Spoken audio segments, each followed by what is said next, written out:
welcome to the Spelts Family Business Podcast. And I'm excited to be here today. I'm excited to talk. And today's episode is brought to you by Connection Media Company. That's my company. And nearly 8 years ago, your mom and I decided to start a magazine company. And our goal, our intention that we set was to create more connection in our lives. We felt like we weren't super connected to our community, North Ogden. And so we thought, well, if we could create more connection in our lives, it'll bless other people's lives as well. And so we started there. And our company has grown into creating and becoming a bigger marketing company. So we help other businesses. And we grew out of, from doing magazine advertising for companies into doing regular marketing. And our goal was to create connection for people. So today, that intention still exists. Our goal is to help connect businesses with their ideal customer. Their who is what I call it. So we try to get them connected, and that's what we do. And we do that through a multitude of approaches. And really the best way to find out what we do is to have us sit down with you and do a custom marketing, session where we'll figure out an idea or several ideas, a multi-channel approach to getting the word out about your business. So that's Connection Media Co. You can find out more at connectionmediaco.com. Cool. Right on. Yeah. And it's really, especially with marketing, it's so custom tailored. I'm sure you get people that call you all the time that are like, hey, can you give me a price for this? And it's like, well, I can't. I have no idea, And the answer is yes, I can. Yeah. But is that the right answer? I don't Right. know. It depends on what your business is. And depends on what their needs are. Video is going to work really good for one. Print might work better for another. Just, kind of depends. Well, I just had one that was interesting. It's an insurance benefits company. They sell benefits to companies that have employees, right? Yeah.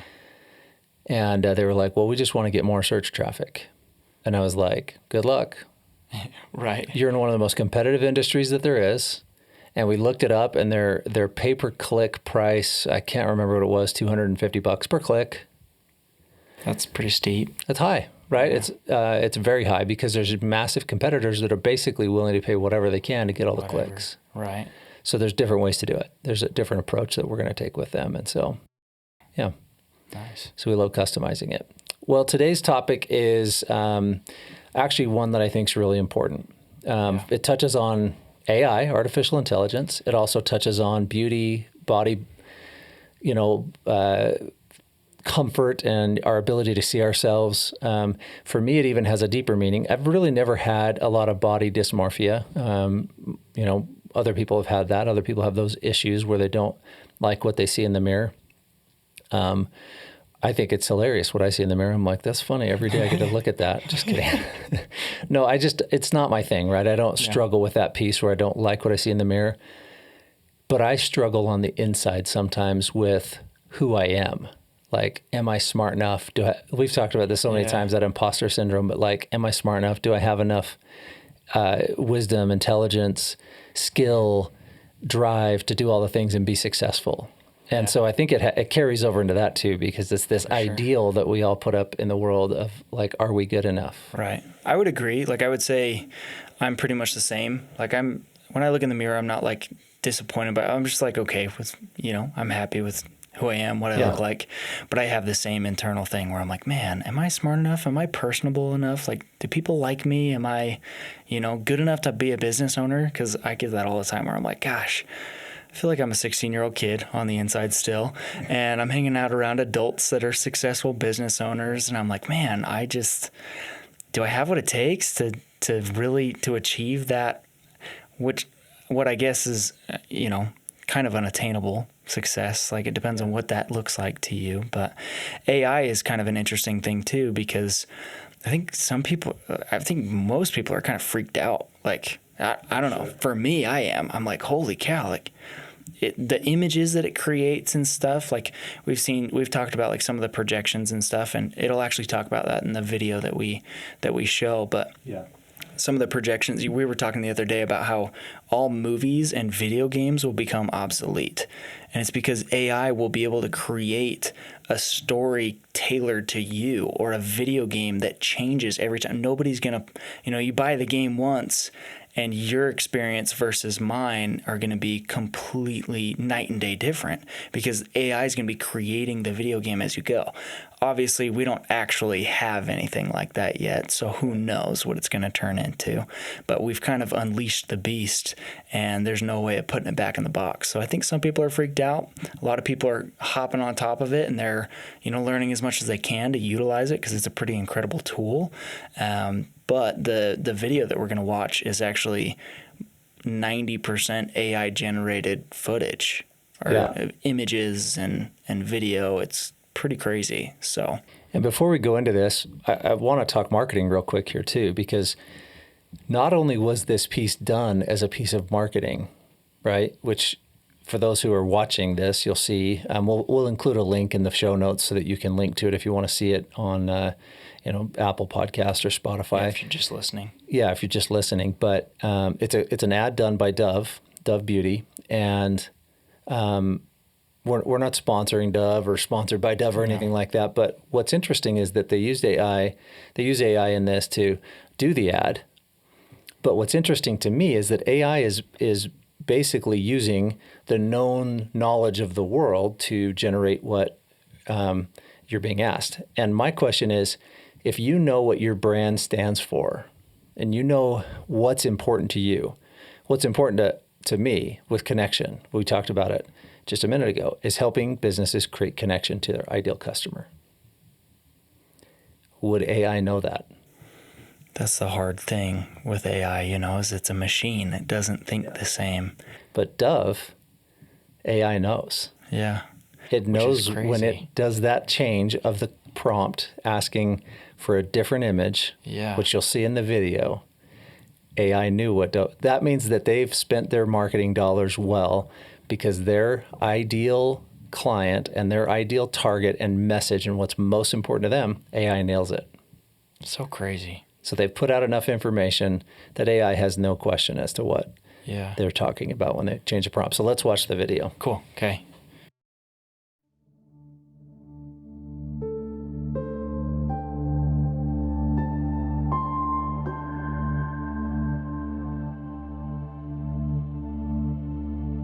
Come with me, and you'll be in a world of pure imagination. Take a look, and you'll see into your imagination. What we'll see will defy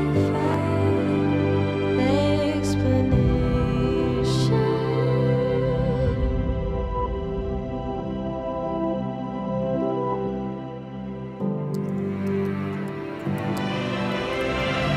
If you wanna live paradise, simply look around and view it.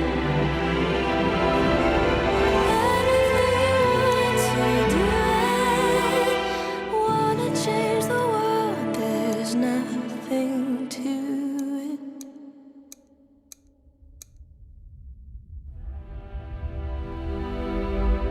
There is no life I know to compare with your imagination. Living there, you'll be free if you truly wish to be.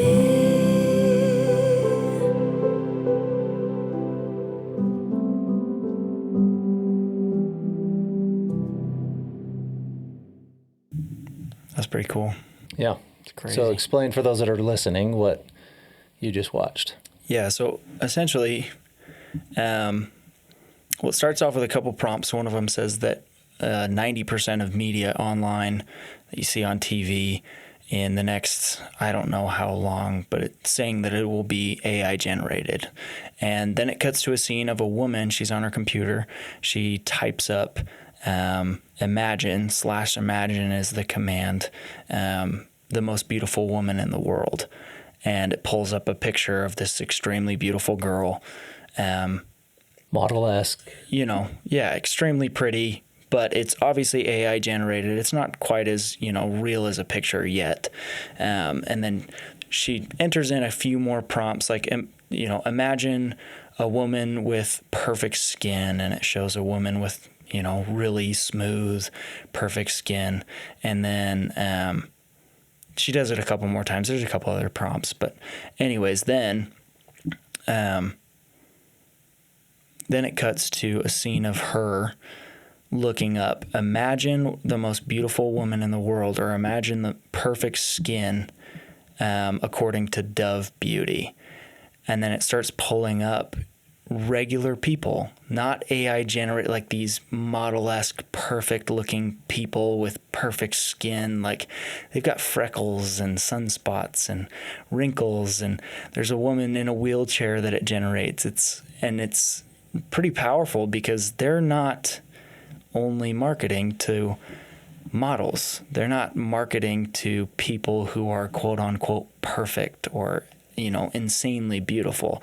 Not to say any of the other women that the AI tool generated weren't beautiful, but they're normal. They're regular, just like us. Like, we aren't models for a reason, and it's because we aren't the most handsome dudes in the world. We look in the mirror and laugh. I'm a step above of somebody cutting my head off and my neck throwing up. Just like one above that. I was going to say, you were like, Dove doesn't sponsor this. And I was like, maybe they should, man. Like, start smiling, and I start noticing, right? Well, I'm starting to see them too on my forehead and stuff. Ellie, well, it's because you're always like this. Because I'm always like this. Yeah. Ellie was making fun of my worm veins on my temples the other day. Really? Yeah. That's funny. It makes them a little more pronounced now that you shave your head and stuff. They didn't show up as much before, but now, now they pop out. When I became a two-hand forehead, right, then it was time to shave the rest of it off. You just get rid of it, right? I think it's cool, though, because it's interesting that AI has picked up on their marketing and picked up on, okay, we're not marketing to the most beautiful or only the beautiful or only exactly. They're marketing to everybody, anyone that has skin, and so it starts showing all these regular everyday people that. And Dove changed that. I don't know how long ago. They changed it years back and said, hey, we don't want to create this inadequacy that a lot of women feel, particularly women, although men feel it too. Sure. A lot of women feel regarding beauty, because they don't stack up to the models that they see in the magazines, is what it was always, but now it's on the internet. Right. And even social media. Like, I'll do things and I'm like, that sure made me look good. These cameras make me look better than I am in real life, I try my best in post. Yeah, thanks. So we took pictures yesterday of somebody, and he's like, that's probably going to add 10 pounds. I'm like, oh, don't worry, we'll take it off. Right. So, that's funny. yeah, I think it's, there's such an interesting thing with looks. You definitely get more when you look better. But I think that can be true no matter who you are, because I've been a pretty casual dresser for a long time. When I first started my career, dressed super nice. I had custom ties, or custom suits, custom shirts, high end, look sharp. I got so tired of wearing a suit that when I got out of that job and went into something else and didn't have to dress like that anymore, I was like T-shirt and shorts. You're like, finally, get to be comfy again. But in the last year, I decided it's time to up my game again. And what's interesting is I'll go to the store. I went to Lee's today, and walking up to the cash register, the self-checkout ones, and the guy standing there, and he's like, hello, sir. I'm like, hey. I was like, what? They never say anything, but I was dressed nice. I had a suit coat on. I had, same shirt, but it just looked like, I don't know. For whatever reason, we as humans have that weakness where we value looks. So I think it's important to try to look nice, do your best to groom yourself well, dress. No, you don't have to dress super nice. Just dress your style, dress what is important to you. And then, there's so many things to unpack there, Yeah. I love that Dove is doing their best to stop the unrealistic expectations. Have you seen the Dove ones where they bring in the model and she like walks into the studio and just looks like an average gal? Oh yeah, and then they do like hours and hours of makeup and then photoshopping and all that stuff. Yeah, I have seen that. And then you're like, that's whoa, that that's same a different woman person. Yeah, it's so unrealistic. It's fake. Yeah, there's a trend on TikTok. I don't know if you've seen it, but like it'll show. That is a trend. Like people started doing that. And a lot of times it's like makeup content creators or makeup artists, and it starts off and they're like, sometimes even dudes will do it and you can't tell, like you couldn't tell a difference. Yeah. Like you'd think it was a model on the cover of Sports Illustrated, and it's totally a dude that just like shaved his beard off and like did the makeup. And it's like, that's crazy. Yeah. But I think it's cool the piece that they said at the end, where they said they would never use AI to determine women's beauty, whatever that, whatever that looks like to really anybody. It doesn't really matter, but it's been skewed for so long because you have the Sports Illustrated models that are highly photoshopped and, tons and tons of makeup before they even do the photo shoot. And it's just not real. It's not attainable for most people. And that does is just hurt people's feelings, make them feel bad. I think that's why we have such a crazy, body image and body dysmorphia issue nowadays, is just because, across the board, doesn't matter who you are. Like I get on TikTok and it's like a bunch of bodybuilders. I'm like, man, why am I not jacked? And it's like, well, they probably are taking steroids or they're, whatever. And kind of interesting. It is. There's also the other side. So I remember back a little while ago, Jordan Peterson got blasted because he took an image from Sports Illustrated swimsuit edition and the woman was overweight. Mm-hmm. And I think Sports Illustrated's goal or intention was to normalize everybody can be beautiful. Yeah. But he's like, this is not beauty. This is someone who eats too much. And I remember I have mixed emotions about it still sitting right here, right now. Yeah. I'm like, man, I don't know. Because I have daughters and I have a wife, and I can tell you that I am not ever going to dig into your mom on anything regarding her looks. Right. I, first of all, find her beautiful, which is I'm grateful for. I think physical attraction is so important in the world, especially in relationships. Being physically attracted to someone, you're like, my wife's beautiful. I saw her the other day. We were in Smith's, and she saw someone she knew, and she walked over and was visiting with them. And while she was doing that, I was still collecting produce. And I kind of looked over, and this woman was way taller than Mom. And Mom's short. She's 5'4", and we're getting old, so we're shrinking probably. But I'm 6'3", she's 5'4", right? So she's short anyway. Well, this woman was tall, and I think she had some tall shoes on because it made her look even. She was kind of towering over your mom, and I was like, whoa. Yeah. And I kind of noticed the stark difference. But then I looked at your mom, and she was just talking to her, and I wasn't close enough to hear what she was saying, but she just was talking to her, and then she smiled, and I was just like, gosh, she's just so beautiful to me. Yeah. Like her look, her smile, her eyes, and it was just really impactful. So that's awesome that I have that. But our bodies have both changed so much as we've gotten older. We've gained weight, we've lost weight, we've been in shape, we've been out of shape, Yeah. Things that were originally extremely attractive, not so much anymore. Sure. I had flowing locks of luscious hair at one point, not anymore. Now I grow it on my face just to prove that I can still grow hair, But I think I would never comment on someone's beauty or looks based on superficial things like that. And yet Jordan's argument was, well, we can still celebrate beauty and fitness and those kinds of things. And I say, yeah, that's true. We can. I don't think it's healthy to say it's okay to be extremely overweight. No. Because I've been overweight and it does not feel good. Yeah. And I'm not talking about even looking in the mirror. I'm talking about tying your shoes, putting on clothing, sitting for a long period of time and your belt buckle's digging into your gut. Yeah. Those things are not good. Right. Yeah, I've always had kind of mixed emotions on that too, where I was just like, well, like somebody finds that person beautiful, whether Jordan Peterson's, opinion on that woman, whether he thinks she's beautiful or not, doesn't really matter because it's all subjective, Like it really just depends on the person that they're looking for. Like they might not be looking for a bodybuilder. They might not value that. Yeah. I think overall health is extremely important, and we shouldn't promote being unhealthy.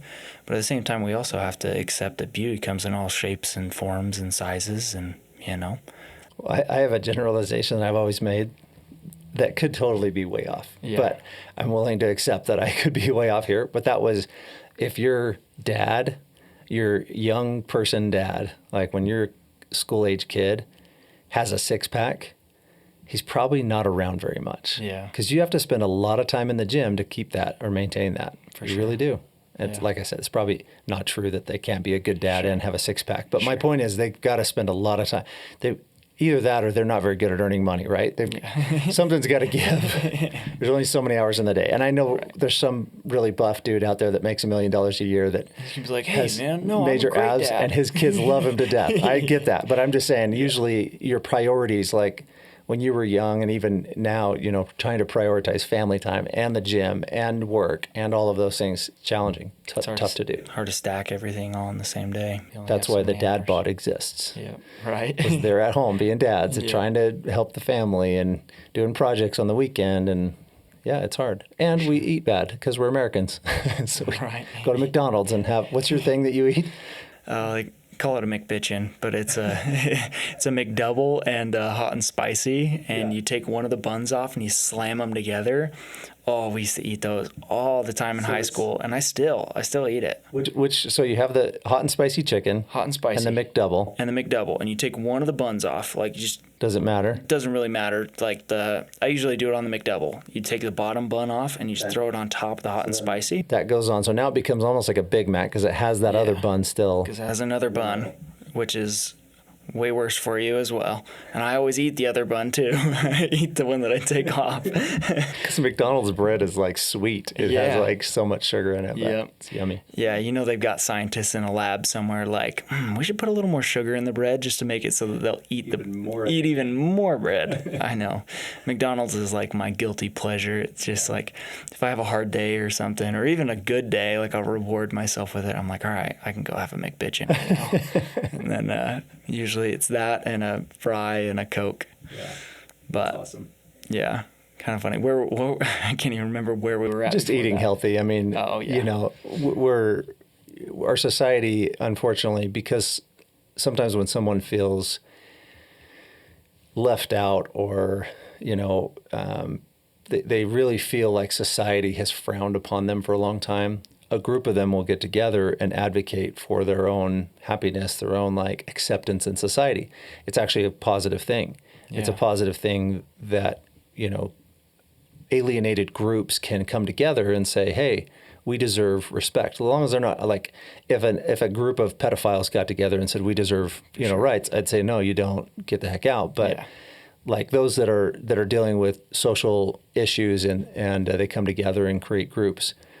And one of those is people who are overweight, who are bigger, fluffy, whatever you want to call it. And it's their choice. You can be that way if you want. But I think there's a point where it goes too far. And that is when you're like, hey, we encourage our kids, eat whatever you want. It doesn't matter. It's okay to be fat. And I'm like, sure, it is okay to be fat. There's nothing wrong with being someone who's overweight. I've been there myself. My peak weight was 287 pounds. That's a big boy, right? That's hard to find clothes because my thighs are already big. And then when I'm 287 pounds big, they don't make pant legs that big. It's hard. I can't imagine being higher than that. So, but I think saying that that's okay is, while it's true, it doesn't diminish your value as a human being. It definitely diminishes your life. Your quality of life. Yeah, for sure. Yeah. It's interesting. We both have women who have a hard time sometimes with their own physicality, their own beauty, and they're both beautiful. I think that's an unfortunate piece of our society, I think it's got to be so rare for a woman to not have body image issues or to not look in the mirror and not feel appeased or content with what they see. It's just it's so hard when social media is so inundated with photos that are not typically real. They're real, but they've been highly edited, or the lighting is perfect, or they're standing in a certain position that makes them look different, or quote unquote better than what they look like just lounging around the house. So I think I would assume that it's pretty much every woman has some sort of body dysmorphia, and a lot of guys too. I know quite a few guys that I was friends with in high school that have major body dysmorphia issues. It's just across the board. I think everybody has it, you know? Yeah. Like I have some buddies that were fairly overweight in high school and super self-conscious and super socially awkward because of that have since become like absolutely jacked, like just ripped and shredded. And I had a conversation with one that I have in mind, and he's like, man, I still look in the mirror and I see the same kid that was, you know, he was we played football together, and he's like, I still see that in the mirror. Like, it's hard. Chubby kid. Mm-hmm. Mm-hmm. He's always going to see that. And the other thing is, like, you know, Jonah Hill, the actor. Yeah. Yeah. So he lost a bunch of weight for a role, not even just for a role too. Like, I think he just started straightening things out in his life and changed some of his priorities. And he talks about it where somebody will like bring it up to him and be like, wow, you look amazing. You lost so much weight. That's awesome. And like, that almost hurts him still, because he's just like, man, why can't they just accept me for who I am right now? Right. And like, there are so many clips of him online where, like, even on live television, where somebody is like just kind of berating him for being overweight or making jokes about he's only funny because he's overweight, which is not true. Yeah. He's funny because of his personality, you know. And the trolls on the internet their opinion doesn't They matter. don't help. Yeah. It doesn't even count. The comment section is typically not the nicest on videos. We don't even get that many comments on our channel, but we've had a couple, and both of them have said, nobody cares. Nobody cares. I don't know if it's the same person. I didn't look. That one was funny, though. That was pretty hilarious. I kind of laughed at that one. I think it was us talking about our family and like some of our it was us talking about our fight, and somebody was like, nobody cares, and I was like, all right, cool. And I've responded to both of them. The first one I said, well, we care. Yeah. Which is all that really matters. Yeah. But the other one was saying something and said, you know, nobody cares. You only have like 400 views on your biggest video or something like that. And I was like, or no, it was 40 views on your podcast, or 40 listens, or whatever it was. I don't know. It doesn't matter. And I said, you cared enough to comment. Obviously struck a chord with you strong enough that you were like, I have to tell these suckers they suck. I'm going to tell these dudes that their podcast is small. We know it's mostly our friends and family listening. Like, it's my mom. Right. My mom was probably 5 of the views. Yeah. You know? She watches it 3-4 times every time. So. That's awesome. Yeah. And honestly, like with this stuff, I don't care if people watch. Yeah. Like we have fun doing this, and I enjoy creating the videos. I enjoy just sitting and having a conversation about it. If it helps somebody, awesome. Like, I'm more than happy to give somebody my 2 cents, even though I'm 23 years old, feel like I'm 16 and probably know absolutely nothing. But, you know, I have some experiences, and I'm willing to talk about them, and I think it's been fun so far. Well, I had a friend who used to work for me, and she has watched my other podcast, you know, the Ryan Spelts podcast, and she was like, hey, I like your new podcast. And I said, oh, thanks. And she's like, it's really genuine because it's you and Koby having a conversation. It's more natural. It's more relaxed, where in that podcast, I'm trying to dispel my knowledge on the world, you know, and tell everybody. Spew. Yeah. I'm like spitting facts. Right. And it's kind of boring. I watch it and I'm like, bleh, I don't even like it. I'm trying to fix it, like make it something more engaging and better. I have some ideas for it, but I think that's part of doing stuff, right? You learn, and you're like, I'm not liking how that's going. Let's do it another way. Yeah.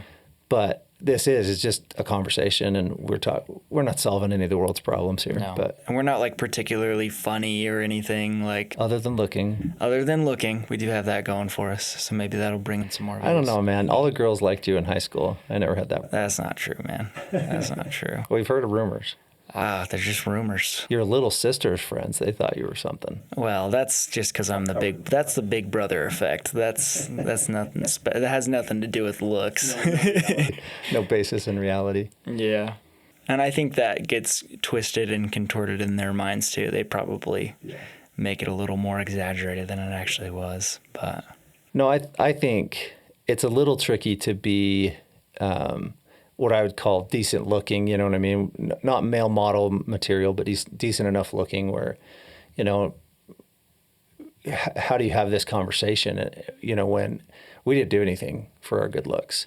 And I would tell your sisters, you have beautiful sisters. And I would tell them, I'd say, your looks really don't mean anything in this world. If the people who put value on your looks, they're not valuing the right thing. And eventually your looks will fade, right? Eventually you'll be in your 40s and all of a sudden you look up and you're like, whoa, my hairline is way back. Like, man, that's not like, I don't like that. And eventually you're going to look in the mirror and be like, I'm overweight, unless you really focus on that your whole life. Right. And eventually you're going to have these things change. Your skin changes. A few years back, my skin just became red, just really red. And no matter if I'm in the sun or not, I just look like I'm half lobster, right? Mm-hmm. But the value that we bring to the world is who we are. And so I always talk to your sisters about it and said, hey, it doesn't matter that you're very beautiful according to the world standards. And they always say, whatever, Dad, you're just biased. But I'm like, okay, I just think you're very pretty. And I notice boys looking at you, but make sure and find one when you go to pair off with someone and find a spouse, find one that loves you because of who you are, not because of how you look. Attraction's important, but find one that, and be someone who has value that's above your looks if you're good looking.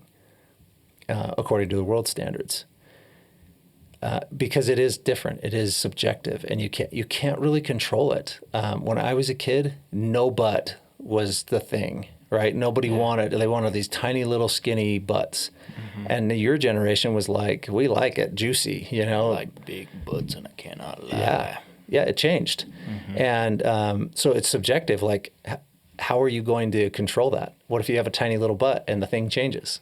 Right. What if you have a big butt and it changes? Yeah. Like, what do you do? It's impossible to control. So be valuable outside of your looks. Such an interesting thing how standards like that change. Like the clothing styles from your generation, like when you were in high school, are like totally coming back. It's like the big baggy pants, big oversized t-shirts. Like, it's kind of interesting. Yeah. Everybody goes to thrift stores now. Like, they all go thrifting. Like my buddy Parker, like, he loves that. Like, we've totally spent days where we just go hit the bins and just see what we can find. And you find some good stuff in there. Yeah. But it's weird how those standards switch. There's like a flip that switches. A switch that flip is. A switch that flip is. A flip that switches. Yeah. We were talking about this yesterday. It's funny. I was telling Mom, I really count myself lucky. I count it as a blessing from God that I found your mom and that we've been married for 25 years and we still love each other. And we're still, I don't know, she's still attracted to me. I look in the mirror and I'm like, whoa, there's an old man in front of me. Who is that guy? But I'm really attracted to your mom still. But I was telling her, I was like, oh man, I remember you had these jeans when we were in college and they were Lucky Brand. She remembered the brand. She remembered the jeans too. Yeah. They were Lucky Brand, and the style at the time was, fitted around the waist, and then the top really low sitting. They'd sit down really low, right?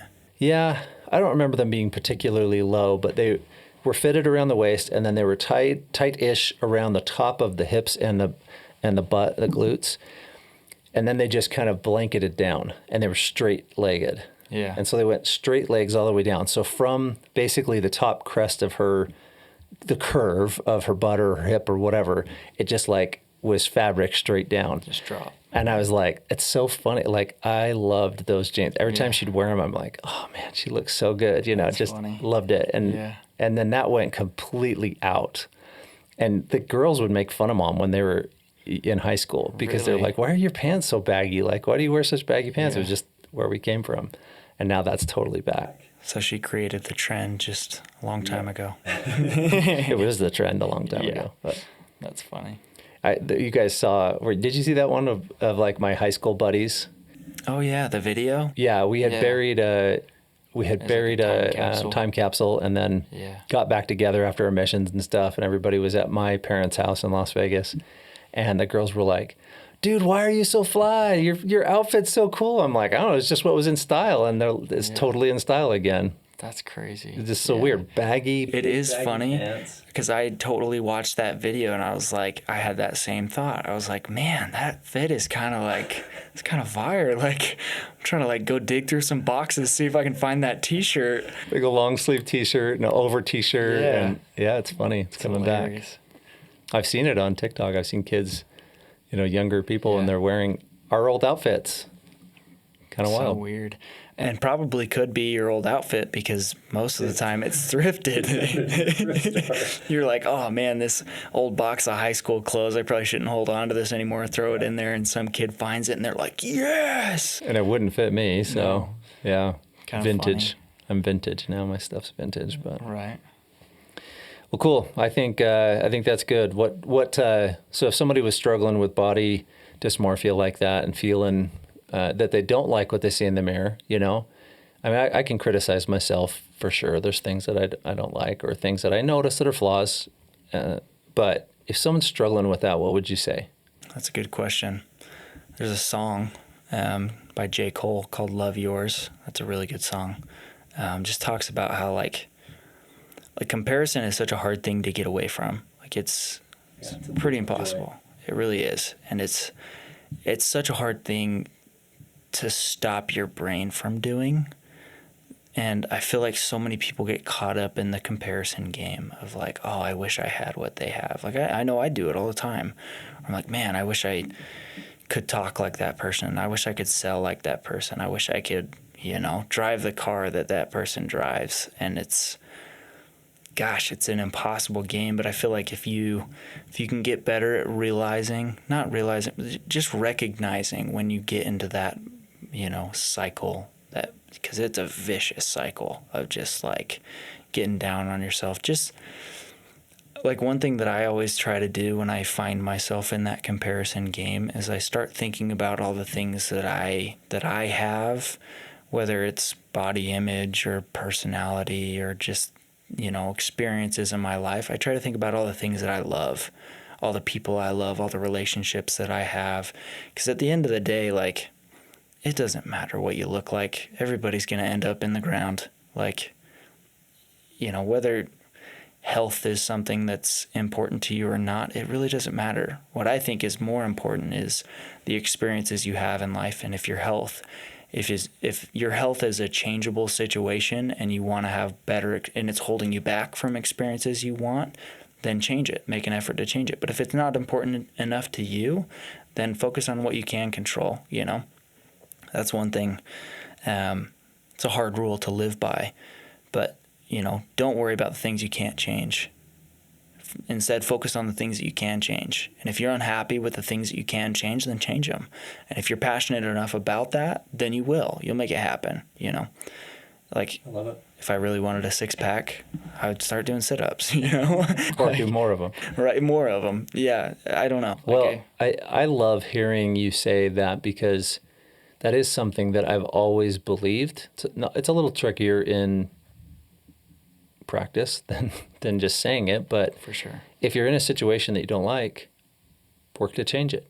Right. It may not come overnight, but put your work in, put your shoulder to the wheel and get going. Get on it. Figure out options. Figure out alternatives. I remember I'm from Las Vegas, grew up in Las Vegas, and it was so common for people to say, I hate it here. And it confounded me all the time. I was like, why? First of all, I liked it. I like Las Vegas. But I was like, it was so common for people to say that. I'm like, why not then move? This is the United States of America. Like, you can go anywhere you want. Yeah. Save up $300, put gas in your car, and drive to California. Right. Drive to Colorado. Drive to Utah. Don't come to Utah. We don't need any more. Yeah, stay away. No, but like if there's something that's awry in your life, now, it's not instantaneous. 4 years ago, Mom and I decided we needed to get back in shape. The first 3 years were a torture session.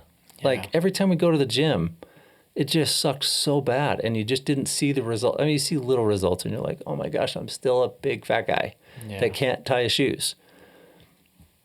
So it's not easy to do that. I get that the change is hard and there may be other reasons, but if there's something you're really unhappy with, seek to change it. Yeah. Try to find something you can do to change that. Start walking. I think it was a YouTube video. There was a guy who was like 400, 500 pounds, something like that, really massive. And he just said, I'm going to walk to the telephone pole today out in front of my house. And then the next day I'm going to walk to the next telephone pole.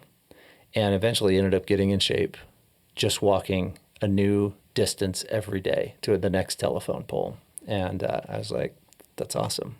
And it took a while. Like, you have to hit rock bottom sometimes for your brain to kick in and be like, all right, let's do this. Yeah. Because life sucks. Mm-hmm. And hopefully it's not too late. For sure. I actually watched a podcast today and yesterday. There's a gal named Mallory Roosh. I don't know her. I thought maybe I did, but I think her last name is the same as my sister's married name, and maybe that's why and I know a couple Mallorys, but she went through major drug addiction, and she wrote a book, Inspired to Live or something like that. But basically, she went through so many rock bottom situations and with drug addiction, alcohol addiction, and all these things. But at the end of the day, what she had a counselor / parole officer that's like, what do I need to do to get you to want to live? And she thought about it. She'd never been asked that. And she said, I want to be inspired to live. I don't want to be punished for the way I'm living, the bad things I'm doing. I want to be inspired to do it differently. And he was the first one that really broke through with her, because she was given chance after chance after chance. And she was getting close to being put away for 30 years for drugs. And a multiple time offender, got caught with all kinds of stuff, major problems, right? And he actually was able to advocate for her and keep her out of that. And then she reoffended. And he was writing up the paperwork that would send her away for 30 years. And she was bawling, of course. And that's when he asked her. And the whole thing moved me. I was like, wow, I never have dealt with addiction like that. But other than probably food, other things that I've dealt with, like mental things. But truthfully, that, like, be inspired to live, be inspired to choose something better than what you're dealing with that's making you unhappy. I feel like you can, like, one of the things that, and I don't know if this is necessarily a positive thing, but like, you can use those things to motivate you a lot of times. Like the things that you hate, the things that you are uncomfortable with, that you're sick of. And I feel like a lot of times me, everybody, like, we get in a mindset, I guess, where you just kind of settle for what you have and you're okay with it. But I feel like as soon as that switch as soon as it flips, you can make that change and use whatever that thing is, whether you're overweight or whether it's addiction or whatever it is. Like, I have a buddy who for years was addicted to heroin, and we were coworkers for a long time. I still chat with him, and he's an amazing, amazing guy, but and looking at him, you would never guess that, because he is absolutely shredded, like phenomenal shape, has been for the last 5 or 6 years is how long he's been clean. But he used that as his new addiction, I guess, and so he used that as motivation. His motivation was, I need to be clean and I need to replace it with something else. And so he used that thing that he hated about himself. And he talked to me about it a couple times where he's like, yeah, a lot of it was, insecurities, being uncomfortable with myself, hating parts of myself. And so he's like, I filled that hole, that void in me with drugs. And he's like, instead, now what I do is I fill it with being healthy, striving to feel amazing all the time. And I know he still struggles. He told me, he's like, dude, like, if somebody offered me heroin right now, I'd have a really freaking hard time turning it down. A really hard time. But he's like, I know I would turn it down, because he's replaced it with something else. And I don't know, kind of crazy. Drug addiction it's a crazy thing. Yeah, it's tough. Especially when you watch, friends and loved ones go through it. It's hard, Yeah. Well, on that note. Right. I know I was going to say this podcast took kind of a somber turn. Right. Yeah. It's a good thing I work out because I can carry heavy. No, right. It's crazy to get in shape right now in my life and still feel a little like a step behind. Yeah. Because my body's just not as quick and coordinated and, Yeah. every once in a while it moves really good. And then other times I'm like, why am I unsteady walking down these stairs? Am I going to need a cane? What's going on with me? I'm only 47, dang it. Right. So, yeah. Yeah, me too, man. I'm starting to feel old. Yeah, totally. Yeah. 23 and ancient. Well, I think it's a good topic, though. I liked it. I liked it too. Talking about things that are important in the world. So, yeah, for sure. A little bit of marketing thrown in there. A little bit, just a tiny little bit. I have a one-track mind, sorry. Right. No worries. Well, thanks for watching, guys. It means a lot that you guys take the time out of your day to listen to us rant and ramble about things. If you enjoy it, just leave a like, leave a comment. Let us know if there's anything you want us to talk about in the future. It really means a lot when you interact with the podcast, because not only does it help us, but it also helps get it out to other people that might be interested in listening to us rant about random stuff. So about random stuff, for right. Sure. Yeah, like, subscribe, leave a comment, share it. If this would impact someone share it with them. I think. Well, thanks for tuning in, and we'll catch you next time on the Spelts Family Business Podcast. See ya.